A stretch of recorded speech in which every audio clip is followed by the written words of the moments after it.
Hello friends, I am Dr. Madhukar Jadhav. In the last lecture, we have studied regarding introduction of remote sensing, then components of remote sensing and different platforms of remote sensing we have seen.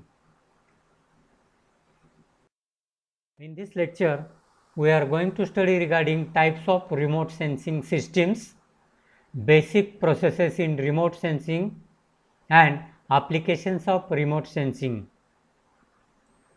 So, starting with types of remote sensing.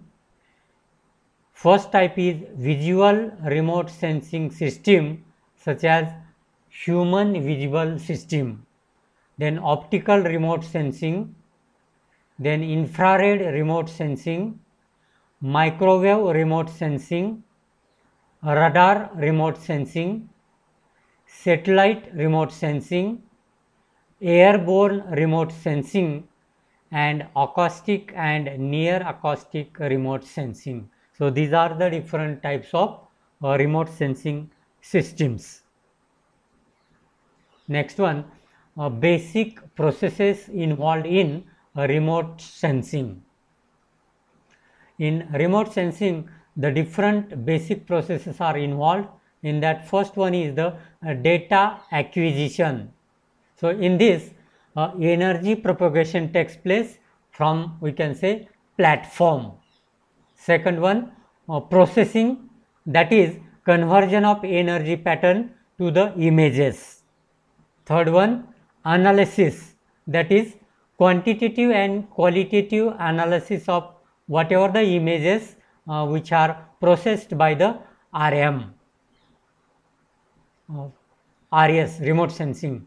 Next one, accuracy assessment, in which radiometric and geometric corrections are applied to that images. And last one is information distribution to the users depending upon the use of remote sensing.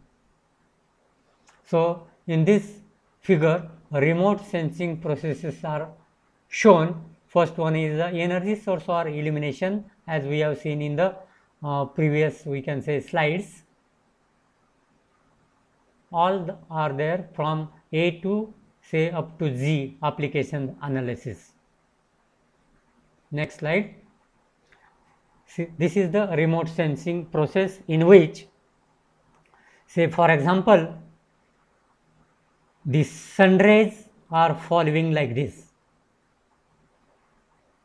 and this is the satellite, or this is the satellite. So, from this satellite, different images are following on these different objects or features on the surface of earth. Then these images are captured by the satellite, and then that images are sent to the antenna receiver. Then from the antenna receiver, the images or whatever the data processed is there, it is sent to the computer room for computer analysis, and then from the after computer analysis, whatever the data which we have processed, that can be used as a different applications of remote sensing processes. So, these are the different processes which are taking place while taking the images with the help of remote sensing processes. Next slide.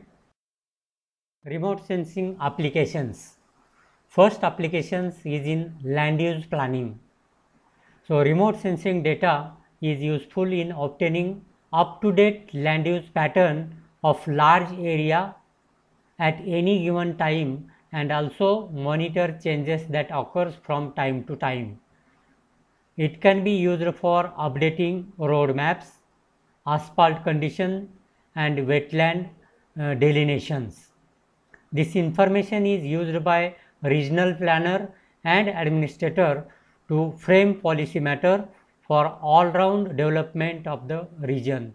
Land use planning means if suppose we want to map a particular road, then we can detect the condition of that particular road, whether there are potholes or not, how much potholes are there in 1 kilometer length, and from that approximate estimate can be done for repairing of that particular road by remote sensing applications. In the same way for the other projects also. Next, then weather forecasting. Remote sensing is extensively used in India for weather forecasting. It is also used to warn people about impending cyclones. So, in our country, regarding the weather forecast in rainy season, temperature in summer season, coldness in winter season can be detected by the Weather Department of India, and on TV or on the website of this particular department we will get the forecasting of the weather from time to time. Next one is the environmental studies. It can be used to study deforestation, degradation of fertile lands, pollution in atmosphere, desertification, eutrophication of large water bodies, and oil spillage from the oil tankers in oceans. So, for environmental study also we can use this remote sensing, means to study the deforestation, means whatever the area previously under forest, how much forest cover has cut by the any agency or people, that we can detect by remote sensing. Then degradation of the fertile land, that can also be detected by the remote sensing. Then pollution in the atmosphere also can be detected by the remote sensing. Hence, whatever the different environmental studies are required, that can be studied by remote sensing.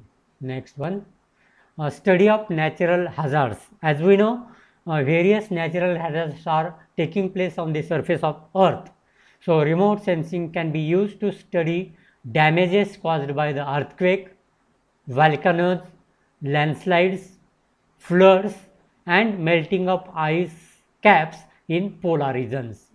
Many times, remote sensing will be helpful to predict the occurrence of natural hazards also, maybe say earthquake, volcanoes, landslides, floods, and so many other hazards. Next one is the resource exploration. Remote sensing data is useful for updating existing geological maps, rapid preparation of alignment and tectonic maps of that particular area, identifying the sites for quarrying the minerals, and helpful in locating fossil fuel deposits, maybe say coal mines and all these things. So, resource exploration can be possible by remote sensing applications. Next one, remote sensing can also used in archaeological investigations. Many structures of old era are now buried under the ground and are not known, but by studying the changes in the moisture content and other characteristics of the buried object and upper new layers, remote sensors are able to recognize the buried structures of archaeological importance. Next one,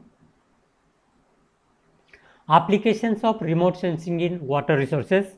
So, this is one of the most important application as far as civil engineering is concerned. By analyzing multi-date remote sensing data, it will be possible to monitor the effects of dam construction. So, whatever the construction stages of the dam or the stages of dams in construction can be analyzed by remote sensing applications. Remotely sensed data of pre and post dam construction can reveal the forest and other land at different water levels. Means, suppose water level is at this particular depth, then how much land will come under submergence.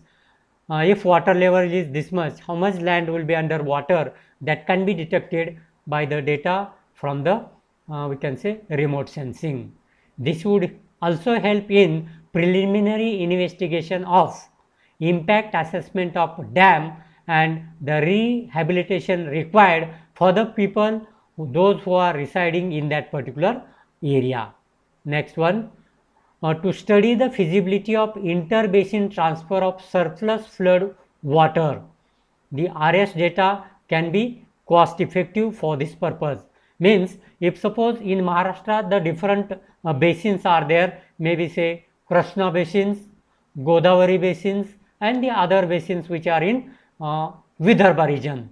So if there is a surplus water in one, we can say, region, that can be transferred to the other region, and for this purpose whatever the remote sensing is there, this remote sensing can be effectively used for this purpose. Next one, remote sensing can be used in flood management, drought management and irrigation command area management, were demonstrated in India by number of researchers from time to time. Means remote sensing application can be used for flood management. Means for management of flood, we have to release the water by step, so that there is no harm to the people residing downstream side of the dam. Then drought management, if the rainfall is less, then remote sensing can, by using remote sensing we can calculate the water quantity available in different regions, and from that we can manage that lesser quantity of water to manage the drought. Also irrigation command area management can be done by remote sensing. Next one, remote sensing can also be used in mapping of active flood plains, long range weather forecasting, estimation of crop acreage and crop production, and preparation of irrigability map of that particular area by using land use planning, by using remote sensing applications. So this is all about remote sensing applications. So this is sufficient in this lecture. Thank you.